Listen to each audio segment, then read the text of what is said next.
Today we're going to have a little story time. And I'll tell you about that time we had a tornado back in 2022.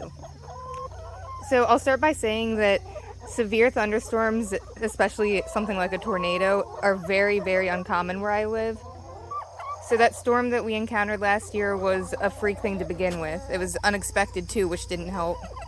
And I'll head up to the scene of the crime as I tell the story. Oh, and as we go on, I will include some pictures and some footage from that day.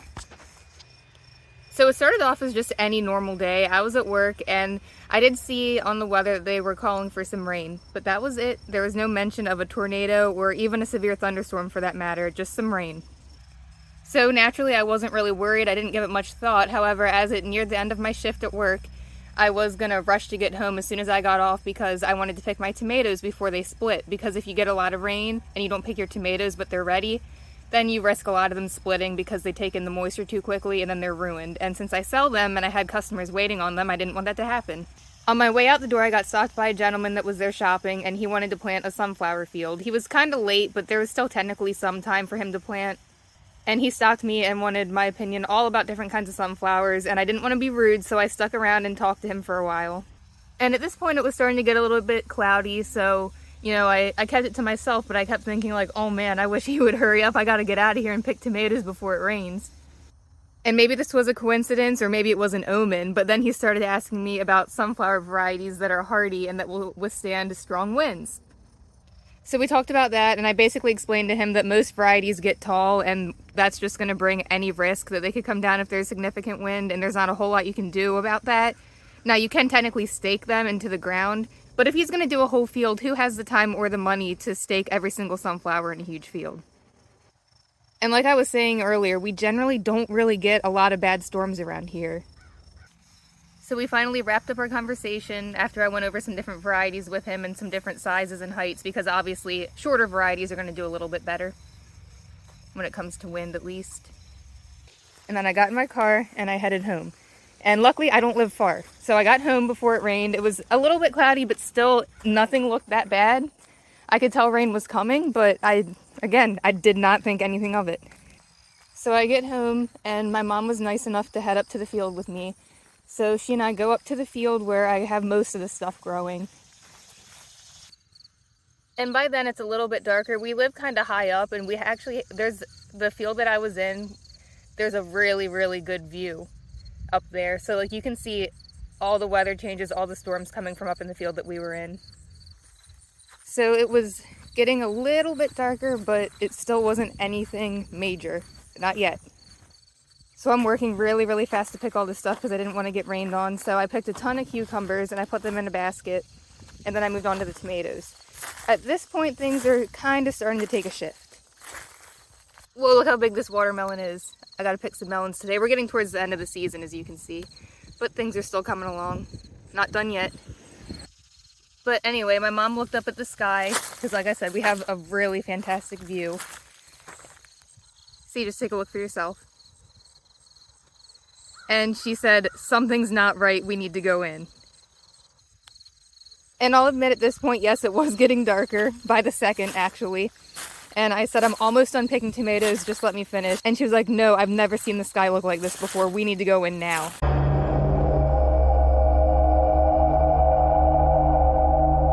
And one thing you should know about me, I guess it's a blessing and a curse. I will admit that it's not always a good thing. In some ways it is, in other ways it's not.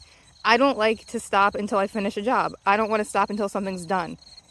And like I said, in some ways that's helped me out, and in this case it did not. Because I said to her, you know what, if you're worried, you go in, I'm fine up here, I'll finish up and then I'll meet you back at the house.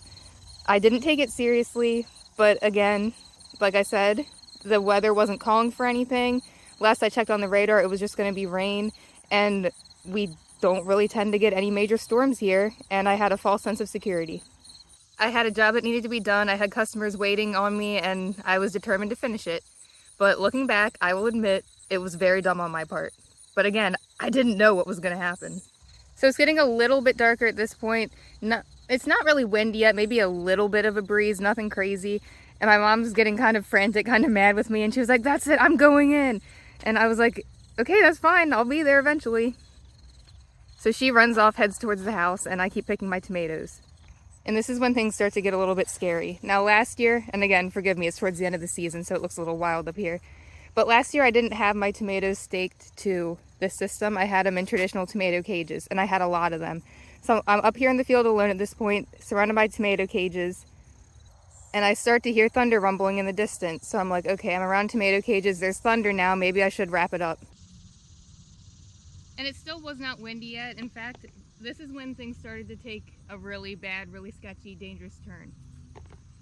So I'm picking tomatoes, I'm looking down, not looking at the sky, and then I noticed it got really, really still.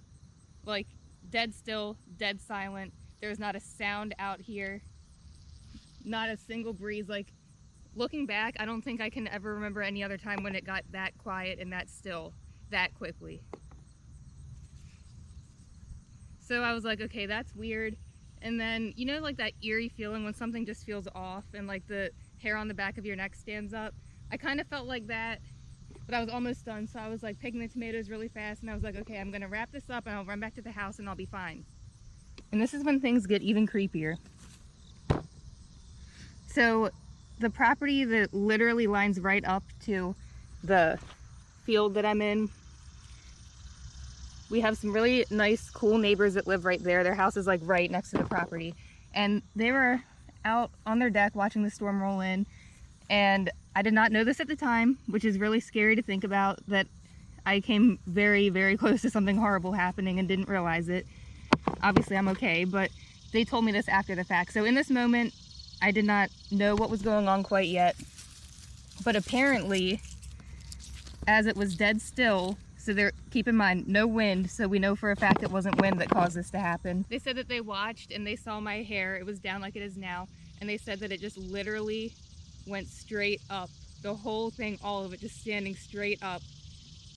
And I'm sure a lot of you know what that means. If your hair stands straight up when there's a storm rolling in, you're about to get struck by lightning. Like, that's a fact. You can Google it if you don't know that. And it's insane to me that I didn't feel that happening, but like, as I'm telling this story, like, I'm going to tell it with detail so that way the story's not over in just a couple seconds.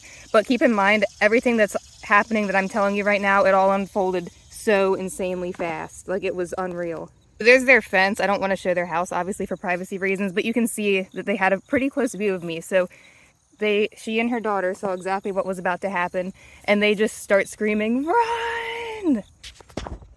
And then right in that moment, that's when the first gust came, and all hell broke loose. So out of nowhere, there was no little breeze leading up to it. It was just bam, out of nowhere, this huge gust of wind came. And luckily I was bent over because it pushed me forward. If I would have been standing, I honestly probably would have fallen. That's how strong it was. I'd never felt anything like that in my life. Totally was not expecting it. And it wasn't just like a big gust. There was no buildup. It was just like what I'm trying to say is it wasn't just like a big gust of wind and then it like stopped or like was, you know, growing towards it. It just went from 0 to 100, just like that. And that gust did not stop. Like, I kept expecting it to stop, but it didn't. It was just one continual, relentless, huge wind, stronger than anything I'd ever felt. And that's when I was like, oh my gosh, this is serious. So I'm bent down, and the tomato plants are literally like tipped over, touching the ground from this strong wind. It literally took an effort for me to get back on my feet. That's how strong the wind was. And I turned around and I saw all of my corn, all of my sunflowers completely flat on the ground already that quick. Just instantly went down. I looked up, the sky was so black, like I've literally never seen the sky look like that before or after that day. It was dark. Like the clouds looked close to the ground. It was insane. And as I'm up here, the wind is getting stronger and stronger by the second, and trees literally started coming down in all directions. It was so loud.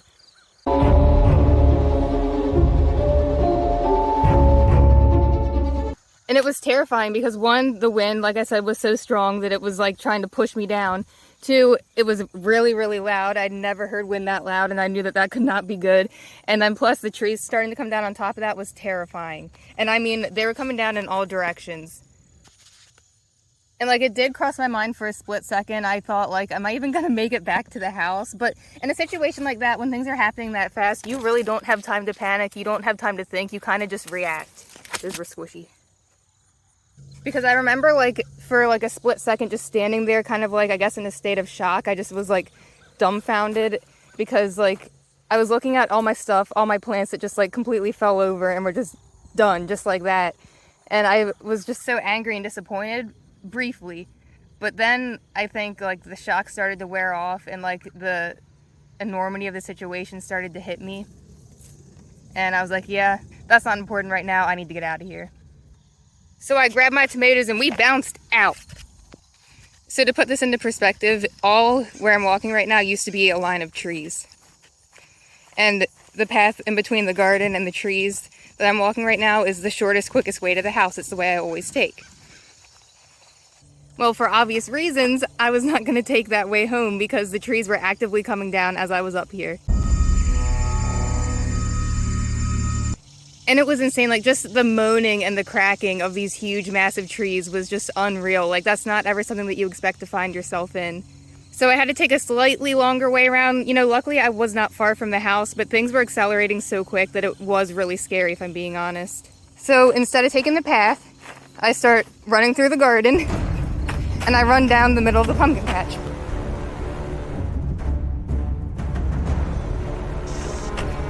And at the time, like I said, it was a pumpkin patch where I ran down the middle, so there were vines, long vines everywhere. The black fabric I had used last year to keep the weeds away was literally ripping up right before my eyes. It was flapping. All of the vines from the plants were just like blowing like waves in the wind. It was crazy. And the wind was getting louder and louder, and I could still hear trees crashing down. And at this point, there was like debris and branches and all these leaves flying everywhere. So I make it down to the driveway, and then leading up the driveway, at the time there were trees all lining around it up here. Now it's just weeds. We actually had a landscaper come out to get rid of them, and you can see it didn't work, but that's a completely different story that we don't need to talk about. But anyway, at the time, before all these weeds were here, it was trees. So I was like, that's not a smart idea to run up the driveway near those trees. So I cut down the middle of the driveway, make it to the front yard, and I keep running. And now the wind was, like I said, really, really strong at this point. And it actually took my breath away. Like it was hard to breathe because the wind was blowing that strong in my face. So I'm running down the middle of the yard to avoid the trees. And have you ever had one of those nightmares where like you're running and no matter how hard you're trying, you're just not getting anywhere fast enough and you feel like you're gonna keep falling down? And like every step you take, it feels like you're just not getting anywhere fast enough?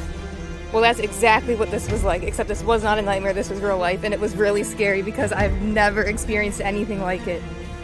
And I remember as I was approaching the house, a leaf, of all things, thank God that's all it was, but a leaf flew by and slapped me in the cheek, and it hurt because it was traveling so fast. Oh, and did I mention, I think I forgot, it was hailing at this point too, so that was not good. So I'm almost at the house at this point. My car was parked right there when this was all happening. And I remember it was just weeks away from being paid off. Like so many things were going off in my mind at this moment. And I ran past it and I looked at it and I was just thinking, I really hope my car survives the storm. But there was nothing I could do about it at that point. Like I was not going to waste any time to try to park it somewhere else. And really with all this stuff blowing in the wind, I don't think any place was really safe. There's really nothing you can do. And that's the scary thing about a situation like that. Like you are so helpless. If Mother Nature decides to do something, there's nothing you can do. Like I just remember I felt so powerless and helpless and small and weak during all of this because I was out there all alone. It was getting darker by the second. It was getting windier by the second. And like I said, it was so loud. And it was just a shock to me because I didn't see it coming.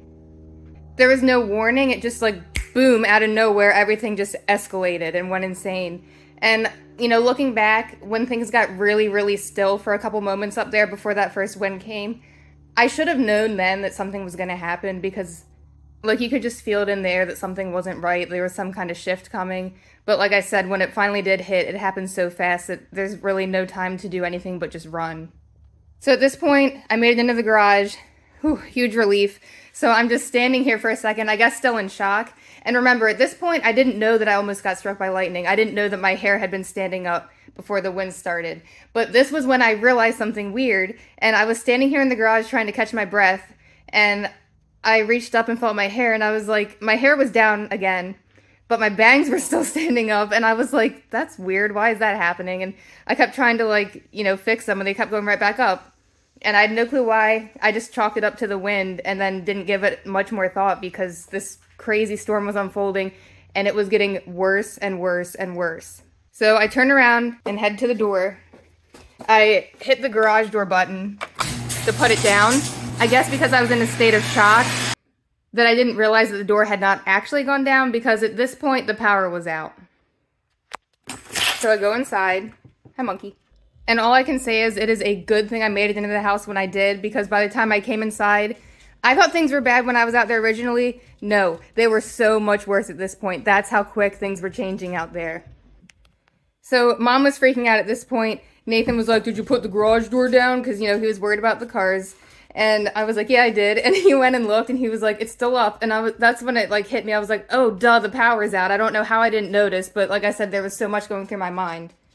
And things were getting pretty loud outside. So Nathan went out to the garage and manually put down the door. Mom was freaking out because around this time my dad's leaving work, so she knew he was probably on the road and things were getting bad, so she was worried about him. So I come over here and I open up the blinds to take a look out back, and it was terrifying.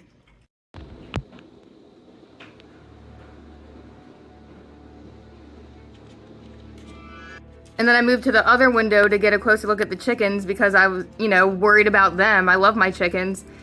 And this just shows you how quickly the storm came on, because even the chickens, who are supposed to have good natural instincts, didn't know to take shelter. They were still out, and it was horrifying. I felt so helpless in this moment because I was watching as they were trying to run into their coop, and they were literally being sucked backwards and blown away.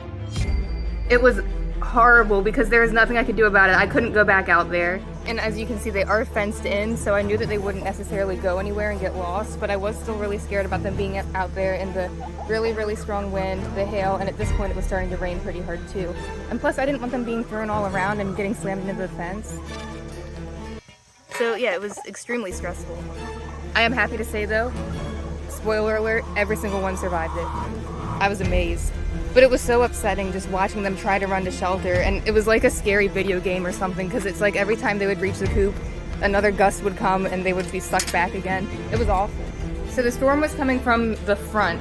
So at this point I head over this way to go take a look out front and see how things are looking, hoping for the best, but I didn't think I'd get that lucky. So I come over here and look out the door, and I cannot believe what I saw. It scared me so bad, like I was at a loss for words, because I've literally never ever seen anything like it. That big tree right there was basically bent over. It was so dark you couldn't even see. I had never seen wind that strong in my life. Like the wind was so strong you could literally see the rain just like being thrown. Like even now I really don't have words to describe it, so I'll show you instead. Here's a video I took.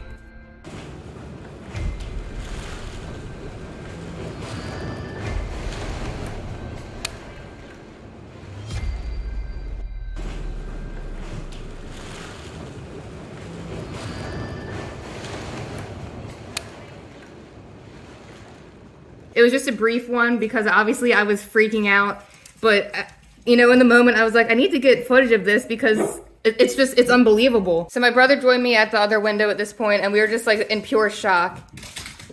Eva! She keeps opening the door and letting Finn out, but he'll bark for the video and we don't want that.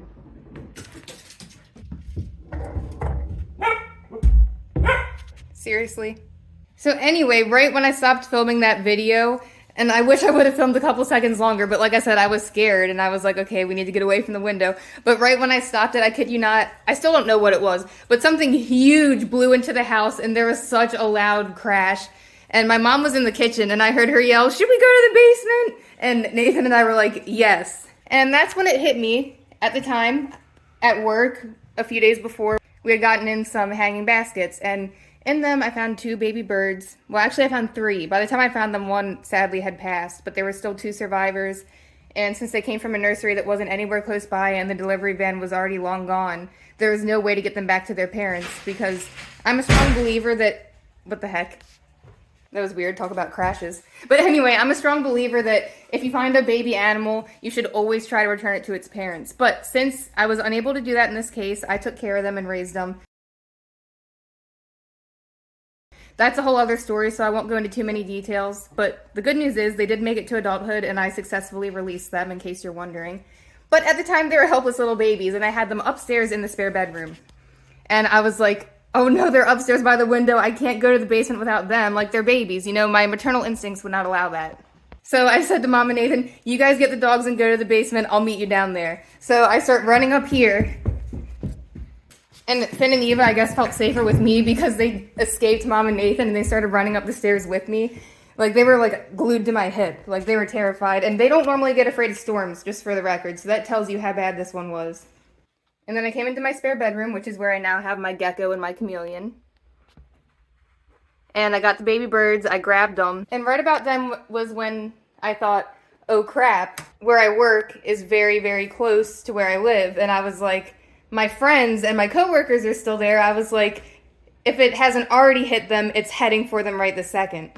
So I pull out my phone to call my best friend, Bradley, who at the time was my assistant manager, but he has since moved to a different state. But at the time he worked there, he was assistant manager, he was there, and I guess we're both thinking the same thing at the same time, because as I pulled out my phone to call him, he literally was calling me at the exact same moment. So I answered the phone, and I was about to tell him, like, all this stuff that was happening here, and, like, warn him, like, you need to get ready, you need to lock the doors, you need to get shelter, but it was too late. It was already getting pretty bad where he was, because, like I said, the store is only a few minutes away from here. So I wasn't surprised to hear that. So I answered the phone, and he was like, Chelsea, and I could tell right away he sounded terrified, and Bradley does not normally get scared, so it was really upsetting to hear him that freaked out, and he was like, I think there's a tornado, and I was like, yeah, I think there is, and he was like, the whole awning just got ripped off of the store and blew away, and I have no clue where it went, and that awning has been up there literally forever. Like, that awning has been on that building since, like, the beginning of it, I think. So it's been through a lot, but this took it clean off, and it was huge. And he was like, water's coming through all the doors so fast, and the store's flooding, and I don't know what to do. And meanwhile, there was an older lady that worked there at the time, and she had been in some hurricanes back when she lived in Florida, so she was, like, taking tape, and she was taping up the doors and the windows because she said that that would help, but I was like, no, don't do that.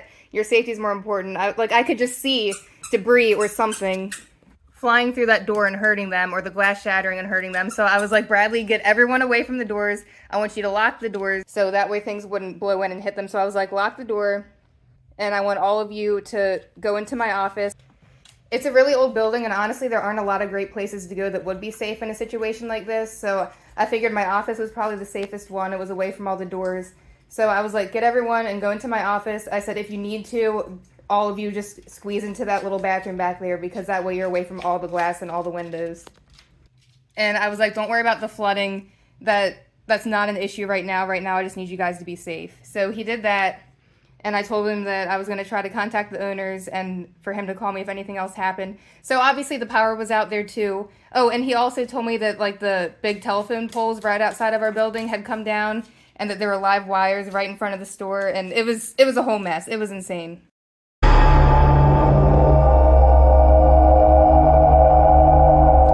So I'm down in the basement at this point. And I got the baby birds in here, the dogs are down here, Mom and Nathan are in the back. And I was hanging up with Bradley. I was like, I'll try to call the owners and let them know we're closing early. Because the owners live a little bit more than an hour away, so they had no clue what was happening here, all the drama that was unfolding in our little town. So I'm wrapping up our conversation. I head over here to take a peek out, and it was just more shock because there were a couple of huge trees right there next to the neighbor's yard. And I pulled this open and boom, they were down. Was not expecting that, which, obviously it was a bad storm, so I wasn't surprised, but it's like seeing something that big come down that easily, it's just not something you see every day.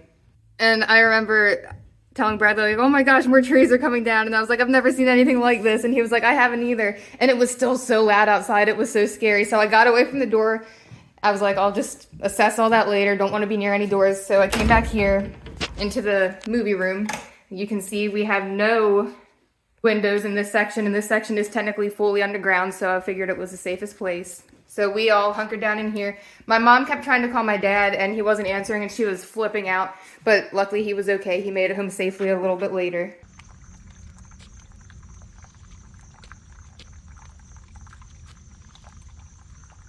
And it was honestly just really surreal. Like I keep saying, we've never experienced anything like that. It was so loud, it was so sudden. None of us expected it, so we were all in a little bit of shock.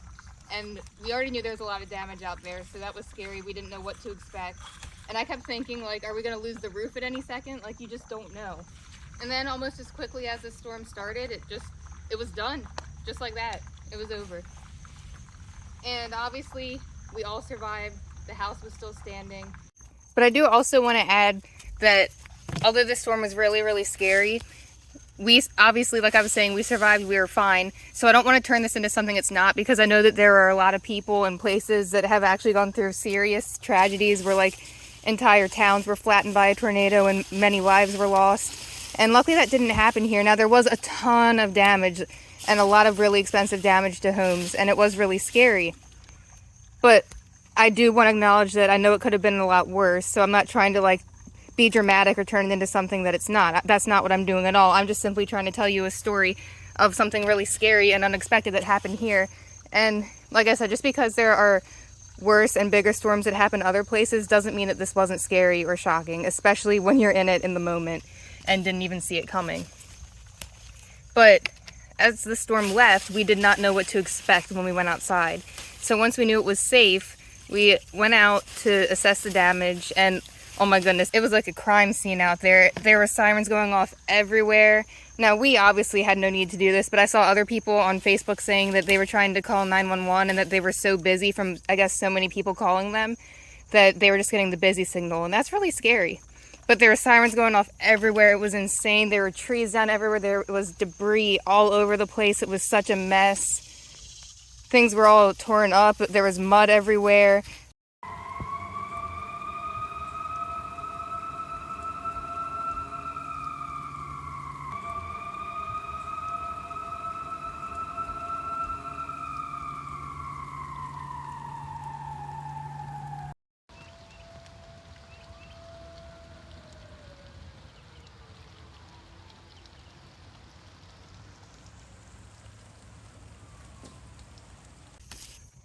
So one of the first things I did was I made sure the chickens were okay, and thank God they all were. They were covered in mud, but like I said, they were fine. And then I went up to assess the damage in the field, and I was not looking forward to it because I already knew it was bad. So I go up there, the tomato cages are all flipped upside down, everything's torn up, really bad hail damage to the melons, the cantaloupes, the tomatoes. It was so bad, and I was just thinking about all the time and money and effort all had gone to waste. Months and months of work, hundreds of dollars, maybe even more, gone just like that. And I was just so disappointed and thinking of all the work ahead that I had to do. But then that's when my neighbors came out, and they told me then what they had seen with my hair standing up and with me almost getting struck by lightning. And, you know, that shocked me and terrified me, because I realized then how close I had come to actually dying. And then that put things into perspective, and it made me realize how lucky I actually was that I was able to walk away from that okay, when apparently I almost didn't. So I'll show you some pictures of the damage. Like I said, trees everywhere, branches everywhere, plants everywhere, lots of hail damage, debris all over the place. A huge pink kiddie pool had blown all the way up to the field. There was trash everywhere. It was insane. So not only did I have to worry about that, but I was also worried about, you know, my other job, the farm store that I manage. So I checked back in with all them. They, you know, thank God had survived. They were okay. A lot of flooding in the store, a lot of damage to the outside of the property, power lines down. I couldn't get a hold of the one owner I contacted, so I left him a message about what was going on and let him know, like, you know, we're closing early tonight. And then the guy that I co-manage with was able to get a hold of one of the other owners. And I was going to try to go over there and help everyone clean up, because since the power was out, they couldn't get the two big main doors down to the chemical building, which is sketchy because you don't want people looting and stealing expensive stuff or being around chemicals that could potentially be dangerous. Now, luckily, we're in a small town. There's not a lot of crime here, but you just never know. You don't want to take that risk. So we didn't know what to do. I was going to try to go over there, but the one owner said absolutely not. He said, I don't want more people going out and risking getting hurt, especially with all the wires down. He was like, you just stay put and instruct the others that are there to barricade the door that won't go down, like the big garage door type thing. So they took the big trucks, like the big fertilizer trucks and a bunch of pallets, and they stacked it up in front of the door and made a barricade, and then they all went home. And then the next day, like, you know, the power didn't come back on for a few days, and it was brutal because, like, I just remember, I guess from all the shock and all the stress from, like, just everything and all the cleanup and all the work I was going to have to do at my job and with the farm was just really hitting me. I did not sleep at all that night. My stomach hurt so bad. But at the same time, I knew to be grateful because, like I said, it could have been a lot worse. So the next day, unfortunately, I had to go, go to work and be a manager and be a leader there, which meant I had to neglect all the crops at my farm, which, was a huge blow to me. But thank God my mom and my brother were kind enough to really clean a lot of it up and even replant a ton of stuff for me while I was there. So I'm always going to be grateful for that. That was so cool of them to do that. So I get to work, there's flooding everywhere.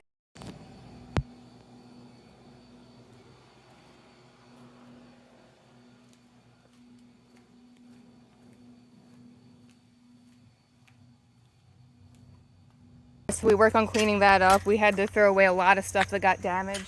I had to go around and take pictures for the insurance company of all the stuff that was broken. The huge shade cloth over the garden center came down. All the gates were flipped upside down. It was crazy. And then I took a walk around the property to just, assess everything.